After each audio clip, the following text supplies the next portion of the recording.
আজকালকার স্বামী স্ত্রী একে অপরকে ছুঁতে তো পারে, কিন্তু একে অপরের মোবাইল ছুঁতে পারে না।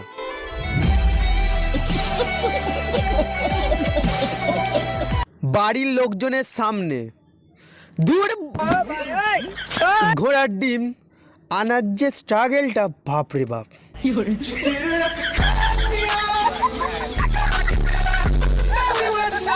তাপমাত্রা যতই চেষ্টা করুক, আমার গণিতে পাওয়া নাম্বারের চেয়ে কমতেই পারবে না।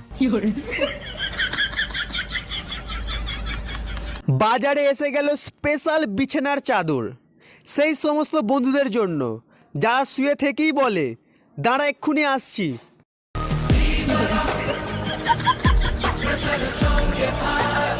মানুষের আসল রূপ দেখতে দেখতে এখন ভূতের বই দেখলেও ভয় লাগে না।